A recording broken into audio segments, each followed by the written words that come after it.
Hello， 大家好，我是正正。在上一期的黑色大丽花的私信当中呢，我收到了许多粉丝朋友让我说一下蓝可儿事件。那我今天就来说一下这个震惊全球的蓝可儿事件了。这个话题已经被好多博主做过，甚至于各种中外大小媒体。因为对于她的死因，至今还有很大的争议。美国警方得出的结论是意外溺亡，但是很多人相信这是一起谋杀案。蓝可儿出生于1991年4月30日，她的父母早年从香港移民来加拿大，并且在温哥华郊外开着一家餐厅谋生。而蓝可儿是英属哥伦比亚大学的学生。事情发生在2013年的1月，蓝可儿离开加拿大，独自一人来到洛杉矶旅行，在1月26日入住洛杉矶市中心的塞西尔酒店。这个酒店呢属于经济型酒店，周围治安不是特别好，犯罪率极高。有段时间这个酒店还获得了歹徒流氓聚集地的称号。蓝可儿入住的时候选择的是5楼的多人房间，但她的室友向酒店投诉她行为怪异，无法忍受，于是她被换到了14楼的单人房间。蓝可儿在洛杉矶的期间，每天都会与父母保持通话，但在1月31日的时候就开始没有了音讯，父母随即报警，洛杉矶警方全力搜索，但是没有任何结果。在2月13日，警方公布了蓝可儿在酒店电梯里的监控视频，这一公布引起了一片哗然，因为视频里的蓝可儿的行为实在太诡异了。画面里的蓝可儿身穿红色的上衣和拖鞋，很正常的走进电梯，随后她立即居下身，按下了中间一竖排的按钮，因为按到了最下面的一个后的键，所以电梯没有关上。大概10几秒后，蓝可儿将头伸出电梯外查看，随后又快速回到了电梯，像是躲着谁恶作剧一样的站在电梯的死角，而电梯门一直处于打开的状态。他又走出了电梯，在电梯外站了大约10几秒后，蓝可儿再次回到了电梯内，又按了几遍按钮。之后，蓝可儿又再次走出了电梯，双手用很奇怪的姿势上下左右比划着，双腿也做出了一些奇怪的动作，似乎在和对面的人说着什么。期间，他还被拍到用手像数数一样的掰手指头。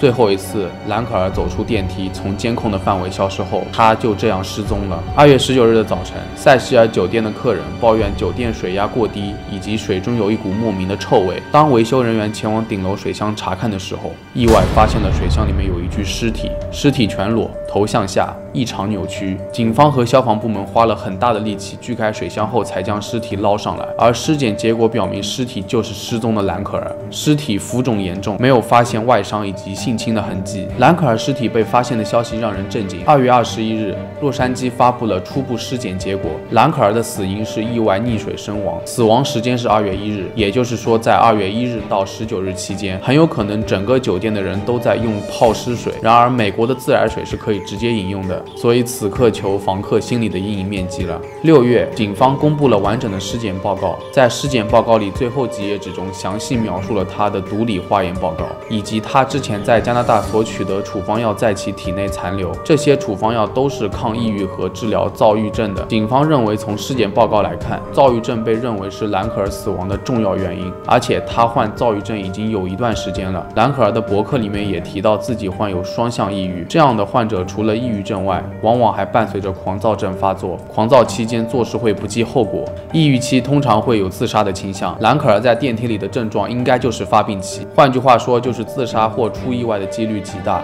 然而这件案件有众多疑点，引起了许多猜想。疑点1，监控视频上的时间被打了马赛克，视频的时间也被剪辑过。洛杉矶警方称，因为视频里的蓝可儿和社交网站上的照片长相有点不太一样，所以想用视频里的照片发动大家寻找，为保护隐私进行了剪辑。而许多人认为这就是一个疑点，洛杉矶警方肯定有猫腻，就是在包庇隐藏真相。因为蓝可儿是华裔，如果死者是白人，可能就不会这样了。疑点2，监控里的诡异行为。蓝可儿多年的好友称，监控里的蓝可儿完全不像平时的样子，严重怀疑被他人下药。因为酒店比较乱，毒品猖獗，有这个怀疑也是很正常的。一名网友据称是蓝可儿的朋友，在网上上传了蓝可儿寄给他的明信片，上面有着他的签名，明信片上写着奇怪的话，这令我毛骨悚然。朝圣，这些诡异的字眼加上电梯里的怪异行为，案件更加扑朔迷离了。难道监控里的诡异行为是躁郁症发病，还是有人故意下药使它导致这样的？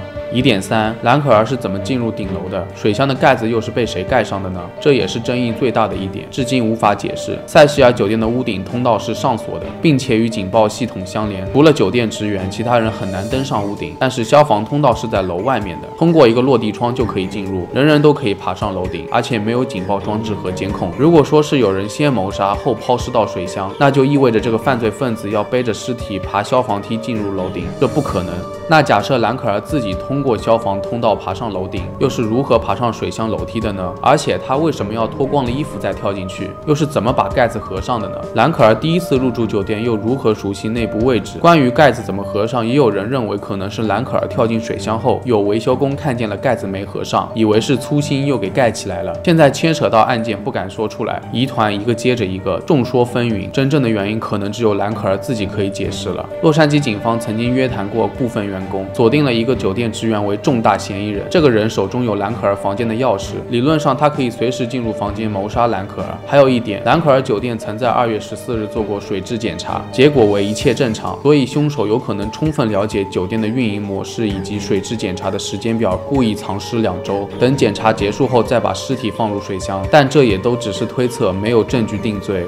兰可儿事件扑朔迷离，至今还有很大的争议。21岁的花季少女独自在异国离奇死亡，只能说是一场悲剧了。还有人把原因归功于她入住的塞西尔酒店，因为好多莫名死亡的人都曾经入住过这家酒店。这个酒店从1931年就出现了自杀事件，随后1947年出现了黑色大梨花惨案，1964年一名接线员死于房间，原因是强奸谋杀。1980年出现了连环杀手理查德·拉米雷德，长期就入住在塞西尔酒店，于是当地的居民就把这个塞西尔酒店都称为自杀酒店。好了，本期节目就到这里了，大家可以在评论区写下自己对于兰可儿事件或者塞西尔酒店的看法。